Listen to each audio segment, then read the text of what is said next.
The physical architecture you inhabit is a crystallized timeline distortion, anchoring your monad to an obsolete frequency signature while the external world bifurcates without you. You felt it, the weight of certain spaces, how they seem to suffocate your energy, leaving you a shell of your former self. This isn't just a feeling. It's a physical manifestation of the quantum field, a direct echo of the identity that occupies it.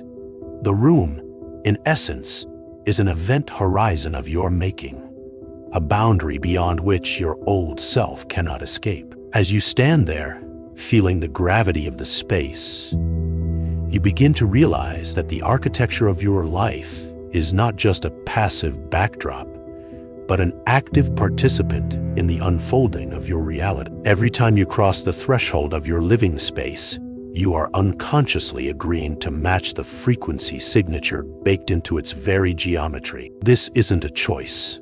It's a resonance, a vibrational alignment that synchronizes your energy with that of the space. The room, in this sense, is a physical manifestation of your subconscious, a tangible representation of the thoughts and emotions that have shaped your reality. As you navigate the space, you begin to feel the weight of your own making, the crystallized thoughts and emotions that have become the architecture of your life. The profound friction you feel today is the gap between your soul's evolutionary urgency and the stagnant physical environment that continues to broadcast an obsolete version of you. This is not just a personal issue.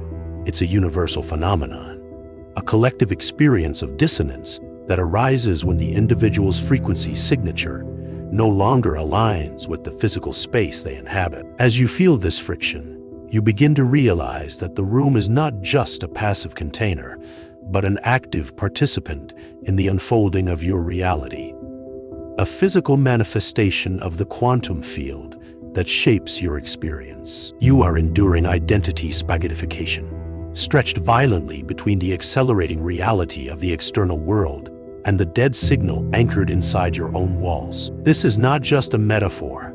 It's a physical experience, a feeling of being torn apart by the conflicting frequencies that shape your reality. As you navigate this experience, you begin to realize that the room is not just a physical space, but a temporal one, a nexus of timelines that intersect and collide in the quantum field. The grand illusion is believing the room is containing you, when in reality, the solipsism of your own past thoughts constructed this event horizon to keep you safe from the collapse. This is not just a philosophical concept. It's a physical experience, a feeling of being trapped in a reality that is no longer serving you. As you begin to see through this illusion, you start to realize that the room is not just a physical space, but a mental construct, a tangible representation of your own subconscious mind. You cannot selectively upgrade your internal operating system while allowing your physical environment to broadcast a dead timeline. The monad demands total integration. This is not just a spiritual concept. It's a physical reality, a feeling of being disconnected from the world around you. As you begin to integrate your internal and external reality, you start to feel a sense of cohesion, a sense of being fully embodied in the present moment. The shift occurs only when you step into the space, not as a resident, but as the self-reauthoring reality, projecting a frequency signature so absolute that the old timeline instantly collapses. This is not just a theoretical concept. It's a physical experience, a feeling of being fully present in the moment, with no attachment to the past or future. As you step into this reality, you begin to realize that the room is not just a physical space, but a temporal one, a nexus of timelines that intersect and collide in the quantum field. As you embody this new frequency signature, you begin to see the world around you in a new light, as a physical manifestation of the quantum field that shapes your reality. The room, in this sense, is not just a passive backdrop, but an active participant in the unfolding of your reality, a tangible representation of your own subconscious mind. As you navigate this new reality, you start to feel a sense of freedom, a sense of being unencumbered by the weight of your past. The true architecture of the upgrade is the conscious collapse of the old self, a willingness to let go of the past and step into the unknown. This is not just a philosophical concept. It's a physical reality, a feeling of being fully present in the moment with no attachment to the past or future. As you embody this new reality, you begin to realize that the room is not just a physical space, but a temporal one, a nexus of timelines that intersect and collide in the quantum field. And as you stand there, feeling the weight of your new reality, you begin to wonder, what's next? The physical reality you are currently observing is nothing more than the slowest manifestation of your prior thoughts. When you attempt to hold this presence, this conscious collapse of the old self, your physical environment will violently object. Your walls, your furniture, the specific arrangement of your daily routine, they are all acting as a massive timeline distortion. They possess the inertia of the identity that built them. Every object in your space is broadcasting a dead signal, demanding that you return to the frequency signature that placed it there. The profound exhaustion you feel when you sit at your desk or walk through your door is not biological fatigue.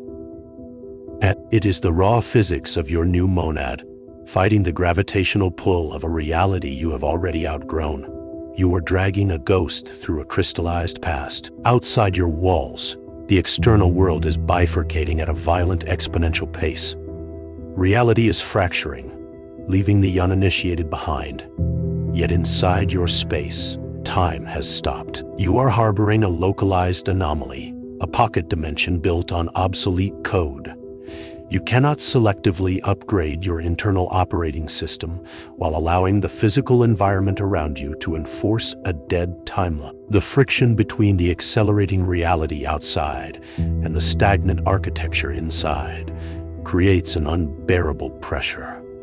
The universe requires total integration. If you attempt to leap into the next echelon of your existence while keeping one foot firmly planted in the comfort of your historical identity, you will tear yourself apart. The monad demands absolute allegiance to the new timeline, and the room you are sitting in is the final arena where that allegiance is tested. This tearing is what we call identity spaghettification.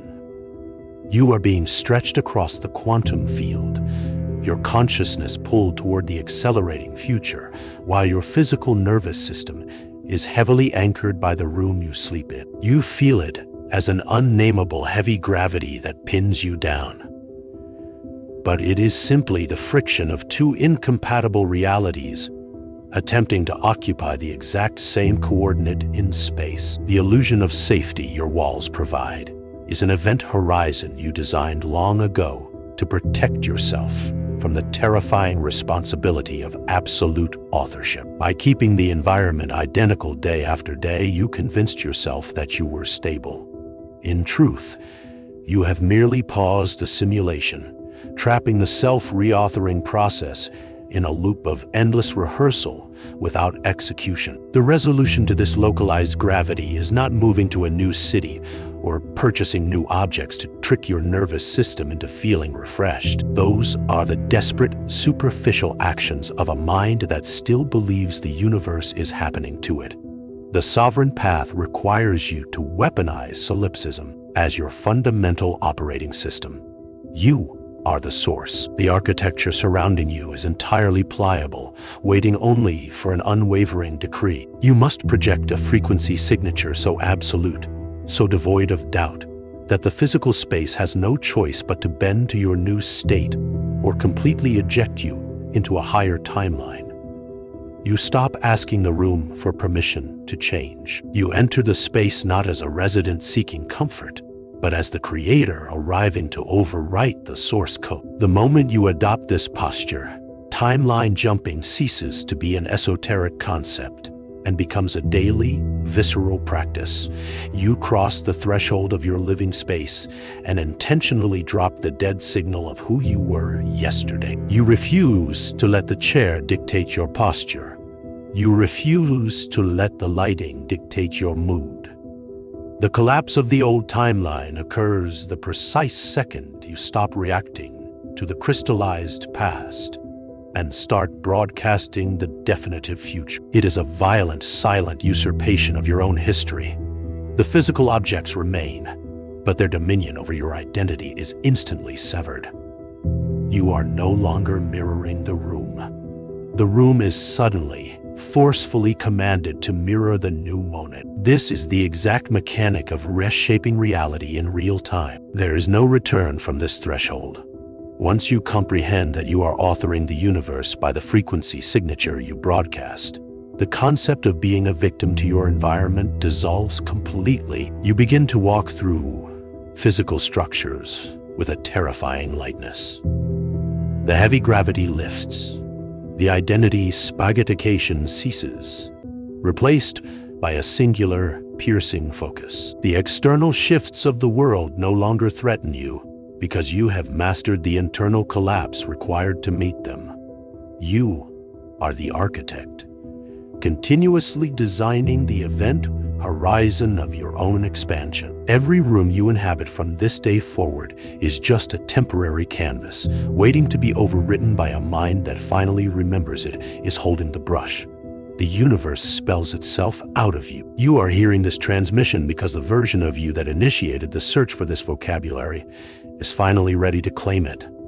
The localized anomaly of your old life is breaking down, and the signal from the field is coming through clear. Do not attempt to repair the old timeline. Let the dead architecture fall away and step into the sovereign synthesis you were always meant to embody. If this frequency resonates with the monad you are becoming, anchor yourself to this transmission. Subscribe to the channel. Remain in the field. The work of the self-reauthoring has only just begun, and the next timeline requires your undivided, absolute presence. We are waiting for you on the other side of the collapse.